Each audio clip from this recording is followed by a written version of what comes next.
ओम अज्ञानतिमिरान्धस्य ज्ञानञ्जनशलाकाय चक्षुरुन्मिलितं येन तस्मै श्रीगुरवे नमः। वाञ्छाकल्पतरुभ्यश्च कृपा सिन्धुभ्येव च पतितानां पावनेभ्यो वैष्णवेभ्यो नमो नमः। जय श्री कृष्ण चैतन्य प्रभु नित्यानंद श्री अद्वैत गदाधर शिवासादि गौर भक्त वृंद। हरे कृष्ण कृष्ण कृष्ण हरे हरे, हरे राम राम राम हरे हरे। हरे कृष्णा।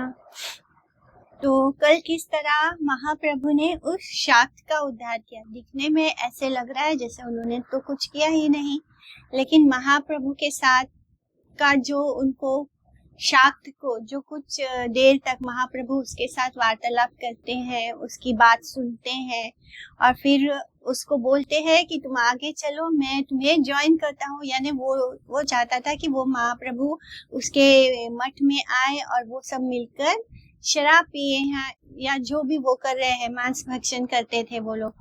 लेकिन महाप्रभु ने उनके साथ कुछ भी ऐसी बात नहीं करी जिससे कि वहां पे कोई क्लेश हो, ना तो उनके मन को कुछ क्लेश दिया। महाप्रभु उसके साथ ऐसे ही बात किए क्योंकि महाप्रभु का जो संग उसको प्राप्त हुआ, उससे ही उसका उद्धार होने वाला था। इसीलिए महाप्रभु ने उसको अपना संग दिया जिससे कि उसका उद्धार हो जाए और जो कोई उस शाक्त से मिलेगा उसका भी उद्धार हो जाएगा। तो सभी वेदों का कहना है कि कृष्ण पतित पावन है। तो ये ही सिचुएशन को हर किसी ने अपने अपने ढंग से लिया। वैष्णव जनों ने अलग तरीके से लिया और वैष्णव जन महाप्रभु को इस तरह फॉलो करके ये समझते हैं कि हमें ऐसे लोगों के साथ वार्तालाप में, मतलब इस तरह उनसे अगर वो बात करते और कहते कि नहीं तुम गलत हो, तो बात क्या होता था, केवल बहस होती थी, क्योंकि उनका वो अधिकार ही नहीं था कि वो महाप्रभु के उस प्रेम को समझ पाए। लेकिन महाप्रभु के जो संग मिलने से क्या हुआ, वो उनका जो कितने जन्मों का जो पाप उन्होंने इकट्ठा कर रखा था उससे उनको मुक्ति हो गई। और उस मुक्ति होने से क्या होगा, उनके अंदर भी कृष्ण प्रेम होगा।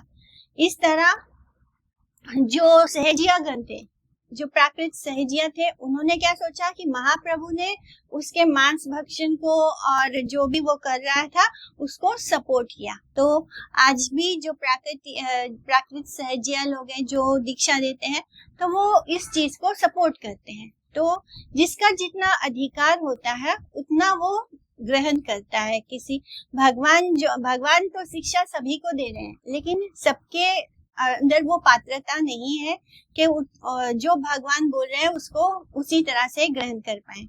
तो जिसका जितना अधिकार होगा वो उतना ही ले पाएगा। इस शाक्त का उद्धार हो गया। इस शाक्त के स्पर्श से दूसरे शाक्तों का भी उद्धार हो जाएगा। शाक्त यानी जो शक्ति के उपासक हैं। तो इस प्रकार से भगवान गौर सुंदर ने विभिन्न उपायों से सभी जीवों का उद्धार किया। तो जिसके लिए जैसा सही था उस उपाय से महाप्रभु ने उसका उद्धार किया।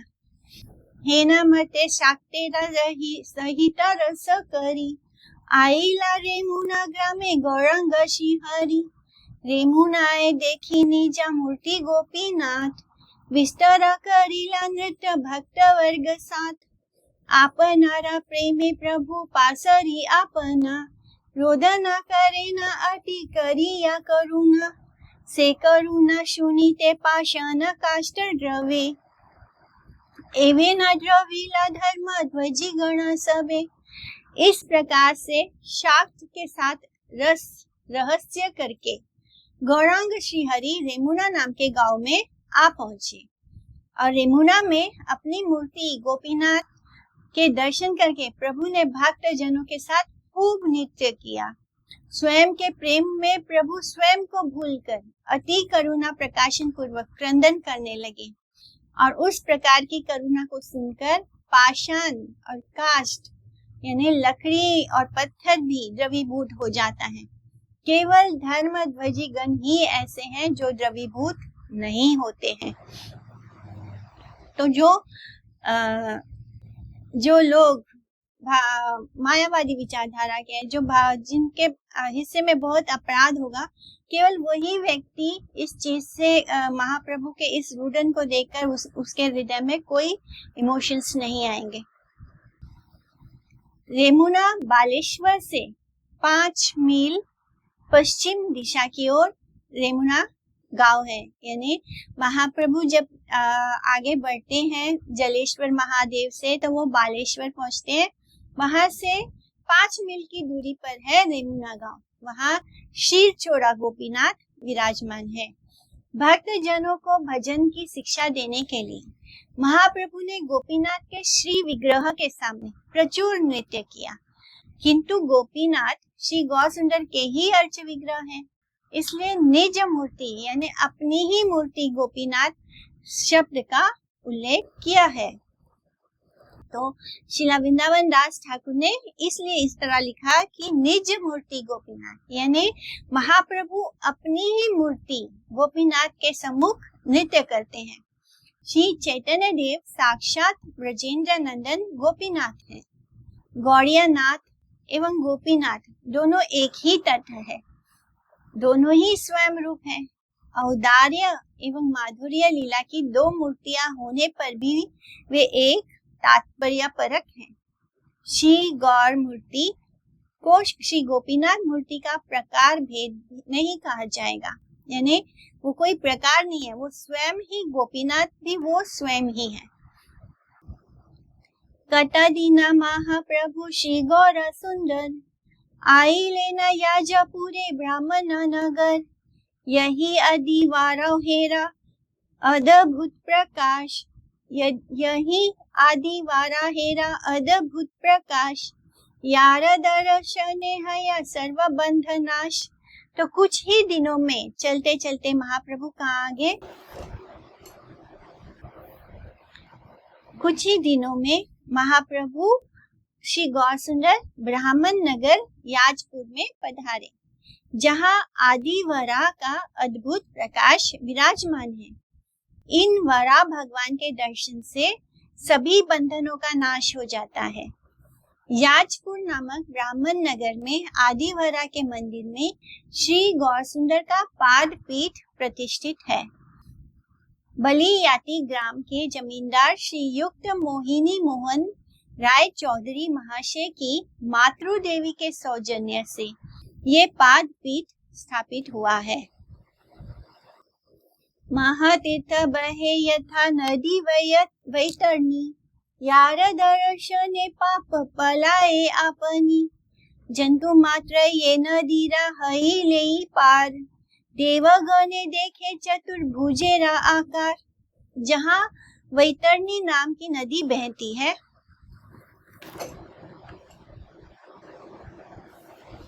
जहाँ वैतरणी नाम की नदी बहती है वो स्थान महातीर्थ है। वैतरणी नदी के दर्शन से पाप अपने आप भाग जाते हैं। जो जीव उस नदी के पार पहुंचते हैं, उन सब जीवों को देवतागण चतुर्भुज रूप में देखते हैं। यानी जो जीव वैतरणी नदी को पार करता है, उससे क्या होता है, इस वैतरणी नदी को पार करके जब दूसरे छोर पर जाते हैं, दूसरे बैंक पर जाते हैं, तो क्या होता है, वो व्यक्ति, उसके सारे पाप खत्म हो जाते हैं और देवता लोगों को वो व्यक्ति चतुर्भुज यानी भगवान विष्णु के रूप में नजर आता है। वैतरणी नदी के तट पर विरजा क्षेत्र में नाभि गया रूप याजपुर अवस्थित है। यानी तो जहाँ महाप्रभु अभी पहुंचते हैं याजपुर, वो कहाँ पर लोकेटेड है, वैतरणी नदी के तट पर विरजा क्षेत्र में।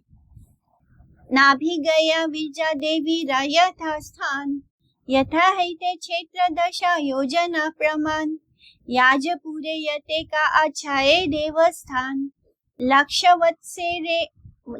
वत्सरेयो नारी लैते सब नाम, देवालय नाही है नाही तथि स्थान, केवल देवेरावास याजपुर ग्राम। विरजा देवी जहाँ विराजमान है वो स्थान नाभि गया है। वहां से श्री क्षेत्र 10 योजन दूरी पर अवस्थित है। याजपुर में जितने देवस्थान हैं उन सब का नाम लाखों सालों में भी नहीं लिया जा सकता। वहाँ कोई स्थान ऐसा नहीं है जहाँ देवालय ना हो। इतना मंदिर है याजपुर गांव में कि उसको लाखों सालों तक भी उस नाम को लिखते जाए या गिनते जाए तो भी नहीं हो पाएगा। हर स्थान में वहाँ देवालय है। याजपुर गांव में केवल देवताओं का वास है। ना भी गया नामांतर गिरजा क्षेत्र, यानी जिस स्थान का नाम ना भी गया है वो अब गिरजा क्षेत्र नाम से है, याजपुर के अंतर्गत में है। इस स्थान में नीलांचल 80 मील की दूरी पर अवस्थित है।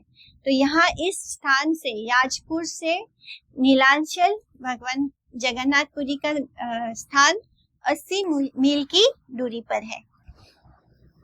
प्रथमे दशा अश्वमेध घाते न्यासी मनी, स्नान करी लेना भक्त संहति आपनी।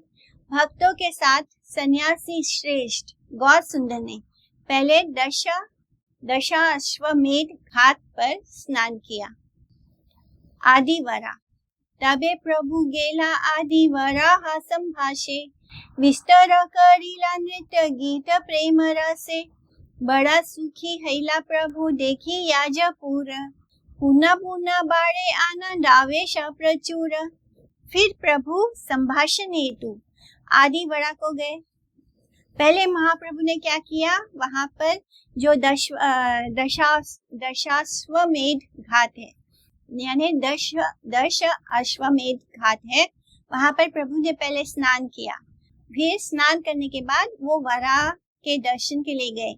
वहां प्रभु ने प्रेम रस में निमग्न होकर नृत्य या गीत गाए और याजपुर को देखकर प्रभु बहुत सुखी हुए। याजपुर में केवल देवताओं का वास है। उनका आनंद आवेश पुनः पुनः प्रचुर परिमाण में बढ़ता ही जा रहा था। याजपुर कहा जाता है कि उड़ीसा के शैवराज ययाति केसरी के नाम पर ययातिपुर नाम का स्थान अब भ्रंशित होकर याजपुर नाम से साधारण में प्रसिद्ध हुआ है। यानी उस स्थान का असली नाम था ययातिपुर, लेकिन ययातिपुर जो आम भाषा में, बोलचाल की भाषा में, वो बिगड़ते बिगड़ते क्या हो गया, याजपुर हो गया।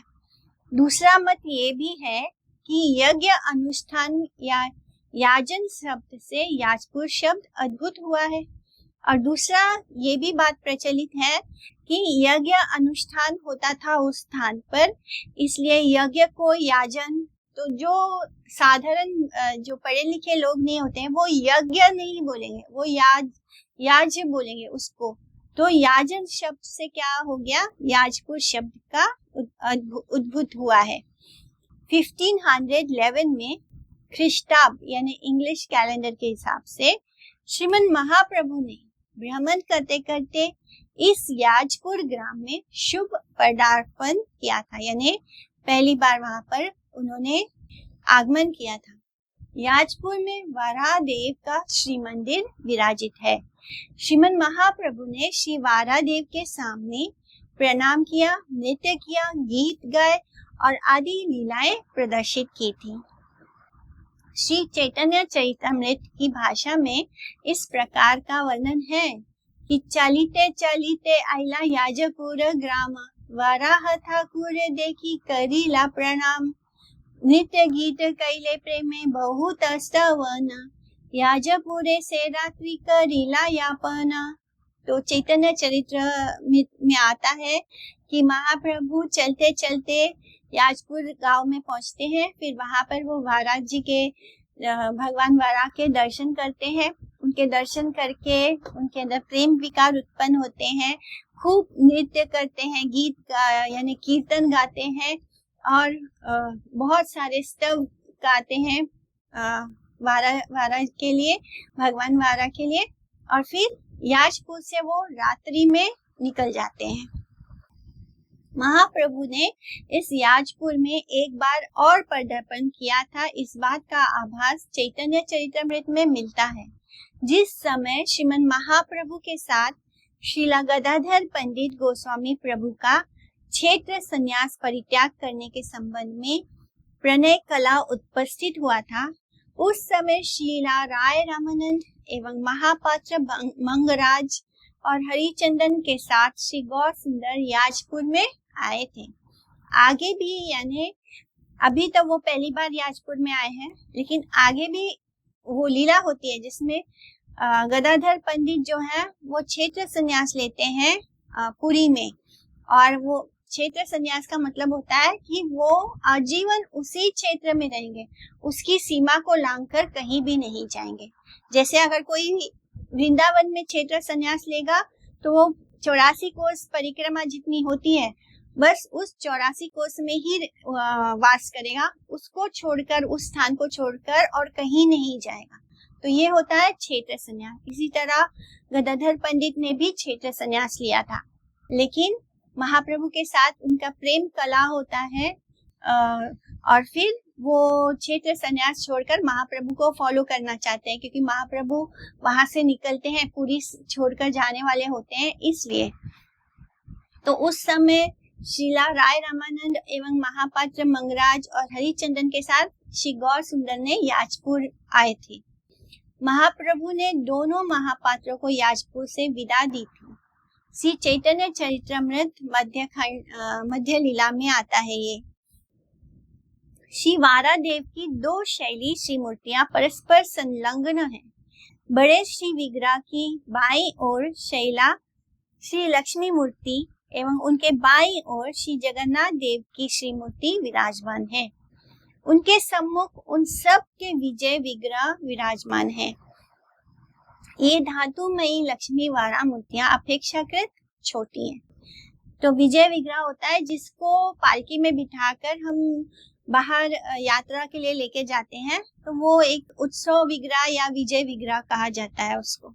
तो वो छोटी मूर्ति होती है। जैसे हम मंदिरों में जाते हैं तो बड़े बड़े विग्रह के सामने में छोटे छोटे विग्रह भी रखे होते हैं। तो जब हम बड़े विग्रह को शयन नहीं करा सकते हैं या उनको अभिषेक नहीं करा सकते हैं, इसलिए उनका ही प्रतिमूर्ति होता है, छोटा छोटा विग्रह होता है।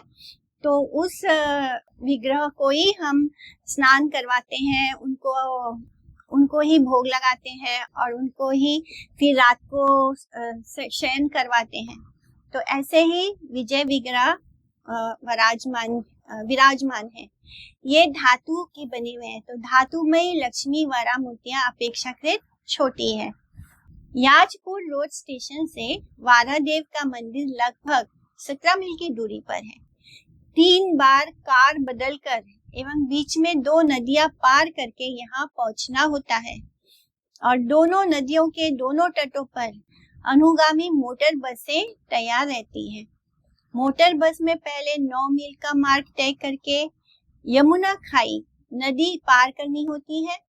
फिर परवर्ती 6 मील का रास्ता पैदल करने पर बूढ़ा नदी मिलती है और नदी पार होकर फिर मोटर बस मिलती है और यहाँ राधाबाई धर्मशाला या जगन्नाथ धर्मशाला नाम की एक धर्मशाला है।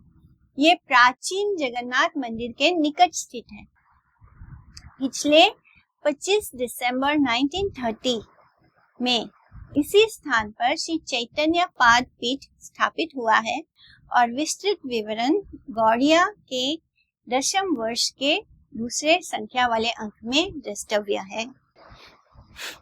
तो इस तरह ये बहुत ही ओल्ड है, क्योंकि इसको शिला भक्ति सिद्धांत सरस्वती ठाकुर प्रभुपाद ने लिखा है। तो ये 1930 की बात बता रहे हैं और पूरा विवरण दिया है कि कैसे हम श्री वारादेव के मंदिर पहुंच सकते हैं। के जाने की इच्छा ताना धरी लेका मने, सब छाड़ी एका पालाई लेना आपने, प्रभु न देखिया सबे हईला विकला, देवालय चाही चाही भूले न सकला, न पाइया कोठाओ प्रभुरा अनवेशन, परम चिंतित है लेना भक्त गण। कौन जाने उनके मन में क्या इच्छा हुई कि एकाएक प्रभु सबको छोड़कर चले गए। प्रभु के आदर्शन से जितने भी उनके भक्त हैं, पार्षद हैं, वो सब विवल हो उठे और देवालों में उन्हें ढूंढने लगे, पूरे एंजाइटी में हो गए और महाप्रभु को जगह जगह ढूंढ रहे हैं। कहीं भी प्रभु की खोज ना मिलने पर भक्तगण परम चिंतित हो गए। नित्यानंद बले सबे स्थिर करा चित्त, जानी लाई प्रभु गिया छेना ये निमित्त, निभृते ठाकुर सब याजपुर ग्राम, देखी बेना देवालय यथा पुण्य स्थान, आमराओ सबे भिक्षा करी ए थाई, आजी ठाकी काली प्रभु पाई बा ए थाई, सेई मता करी लेना सर्व भक्त गणा, भिक्षा करी आनी सबे करी ला भोजना, प्रभु भूलिया सब याजपुर ग्राम, देखी यते का याजपुरा पुण्य स्थान। तो सब लोग बहुत चिंतित हो गए कि अचानक महाप्रभु कहाँ चले गए। नित्यानंद प्रभु ने कहा कि सभी अपने मन को शांत करो, स्थिर करो। मैं जान गया हूँ कि किस कारण प्रभु चले गए हैं। एकांत में ठाकुर याजपुर गांव के पुण्य स्थान स्वरूप सभी देवालयों के दर्शन करेंगे, इसलिए वो निकल गए। वो सभी स्थान पर जितने भी देवालय हैं उनके दर्शन करना चाहते थे अकेले। हम सब भी भिक्षा करके आज इसी जगह पर ठहरेंगे, कल यही हमसे प्रभु मिलेंगे।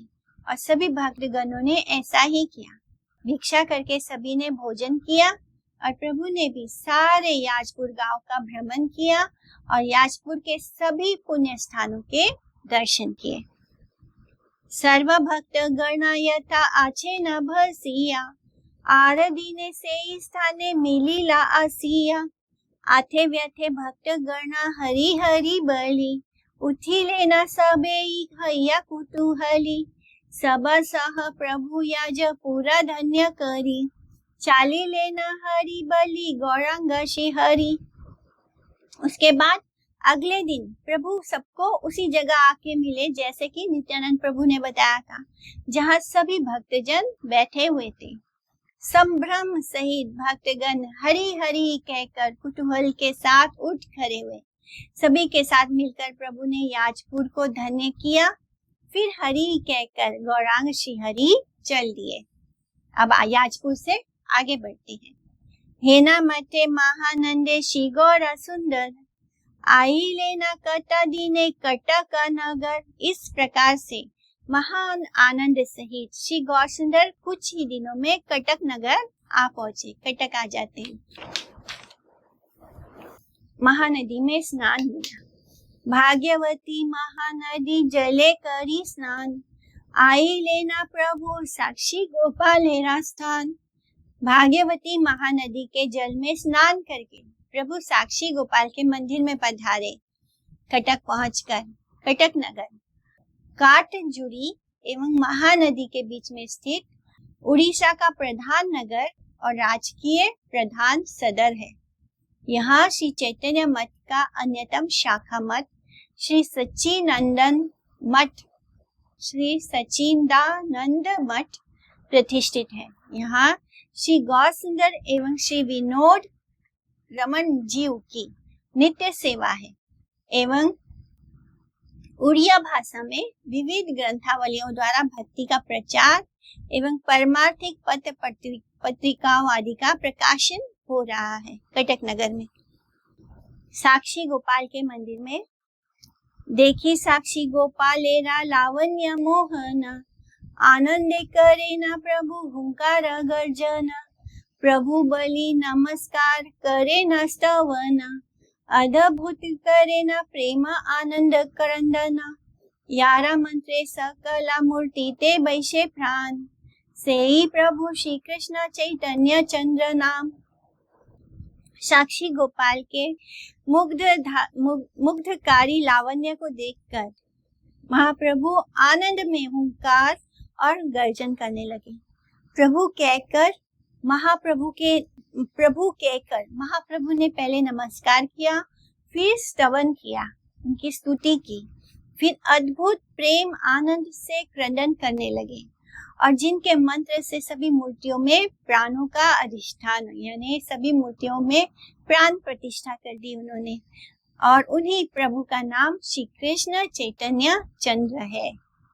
कटक शहर के उत्तरी भाग में महानदी प्रवाहित है। महानदी बहती है वहां पर कटक शहर में। और श्री साक्षी गोपाल देव श्री महाप्रभु के प्रकट काल में कटक में ही थे। जब महाप्रभु थे अपनी लीला में, तब जो श्री साक्षी गोपाल मंदिर है वो कटक में था। वहीं श्री साक्षी गोपाल वर्तमान समय में साक्षी गोपाल नाम के गांव में स्थानांतरित हो गए। उसके बाद वहां से उनको शिफ्ट करके साक्षी गोपाल नाम के गांव में शिफ्ट कर दिया गया। कटक से श्री महाप्रभु के प्रकट काल में परवर्ती समय में साक्षी गोपाल को जगन्नाथ के मंदिर में लाया गया। तत्पश्चात उन्हें स्वतंत्र रूप से उस गांव में अधिष्ठित किया गया। ये मूर्ति चतुर्भुजी एवं बृहद आकृति की है। श्री चरित्रामृत चैतन्य चरित्रामृत के मध्य लीला में साक्षी गोपाल का पूर्वी वृत्तांत वर्णित है। तथ्य: साक्षी गोपाल पहले महानदी के तट पर स्थित कटक नगर में साक्षी गोपाल विराजमान थे। दक्षिण देश से लाए गए साक्षी गोपाल को पहले कुछ दिन कटक में विराजमान कराकर उसके बाद श्री पुरुषोत्तम में श्री जगन्नाथपुरी के मंदिर में कुछ दिन के लिए उन्हें स्थापित किया गया। वहां किसी प्रकार का प्रेम कला उपस्थित होने पर उत्कलपति यानी उड़ीसा के जो राजा हैं, उत्कलपति महाराज ने पुरुषोत्तम से यानी जगन्नाथपुरी से 3 कोस की दूरी पर सत्यवादी नाम के एक गांव की स्थापना करके गोपाल को वहीं रख दिया। और वर्तमान में उसी गांव के एक पक्के मंदिर में श्री साक्षी गोपाल विराजमान है, यानी अभी वो उसी गांव में है। और साक्षी गोपाल की आख्यायिका श्री चैतन्य चरित्रामृत के मध्यम पंचम परिच्छेद में द्रष्टव्य है। श्री गौर विहित श्रीमद महाप्रभु के द्वारा अनुमोदित महामंत्र का उच्चारण करके ही श्री विग्रह की प्राण प्रतिष्ठा श्री गौड़ीय संप्रदाय में प्रचलित है। और यानी जो प्राण प्रतिष्ठा होता है वो कैसे होता है? श्री गौर विहित यानी श्रीमद महाप्रभु के द्वारा दिया गया महामंत्र का उच्चारण करके ही श्री विग्रह की प्राण प्रतिष्ठा श्री गौड़ीय संप्रदाय में प्रचलित है। श्री नाम भजन के बिना अर्च विग्रह के दर्शन में शीला बुद्धि अपसारित नहीं होती। श्री कृष्ण चैतन्य देव ने कृष्ण वर्णम त्विषा कृष्णम उस श्लोक के विचार का अवलंबन करके जो पूजा विधान किया है, उसमें महामंत्र के उच्चारण द्वारा ही शुष्ट भाव में श्री विग्रह की सजीव पूजा विहित रहती है। जहाँ पूजक की अपनी चेष्टा से भागवत सेवा संभव नहीं है, अर्थ आदि या कर्म अनुष्ठान के बोझ से पूजा विहित होती है, वहाँ वो प्राणहीन की पूजा है एवं श्री मूर्ति के प्राणहीन दर्शन मात्र है। यानी जब तक प्राण प्रतिष्ठा नहीं होता है भगवान का श्री विग्रह का, तो श्री चैतन्य देव ने जो मंत्र से प्राण प्रतिष्ठा की है वो है कृष्ण वर्णम त्विषा कृष्णम।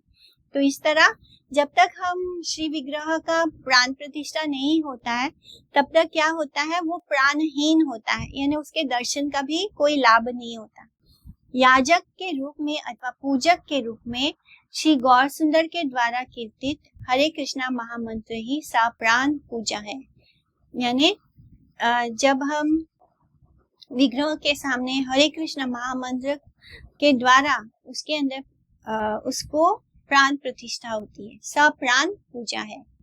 तथापि निरवधि करे दास्य लीला, अवतार हैला हया एई मट खेला। फिर भी गौर हरि निरवधि दास्य लीला प्रदर्शित करते रहते हैं। स्वयं अवतार होने पर भी प्रभु द्वारा इस प्रकार का खेल होता रहता है, क्योंकि महाप्रभु जो है वो साक्षात ब्रजेंद्र नंदन है, लेकिन लीला कैसे करते हैं, जहाँ भी दर्शन करते हैं देवालय में, वहां पर उन अपने ही नाम का कीर्तन करके खुद ही अपने विरह में अश्रु करते हैं। तो इस तरह महाप्रभु ये लीला करते रहते हैं। तबे प्रभु आइले न श्री भुवनेश्वर, गुप्त काशी वासी यथा करे न शंकर, सर्व तीर्थ जल यथा बिंदु बिंदु आनी, बिंदु सरोवर शिव श्रीजिला आपनी। फिर प्रभु कहाँ पहुँचते हैं? गुप्त काशी, श्री भुवनेश्वर पधारे।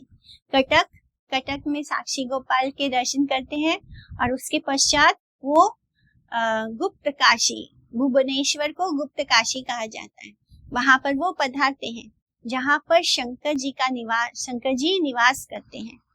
सभी तीर्थों से बिंदु बिंदु एक एक ड्रॉप, बिंदु बिंदु भर जल लाकर स्वयं शिव ने जहां बिंदु सरोवर का सृजन किया है, जितने भी तीर्थ स्थान है वहां से एक एक ड्रॉप जल लेकर शिव जी ने यहाँ पर बिंदु सरोवर का सृजन किया है, क्रिएट किया है।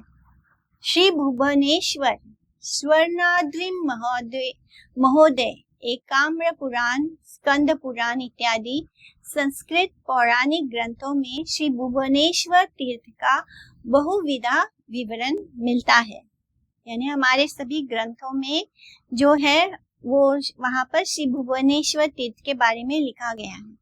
उन सभी ग्रंथों में उस स्थान को भुवनेश्वर, एकाम्र क्षेत्र, हिमाचल, स्वर्णाद्रि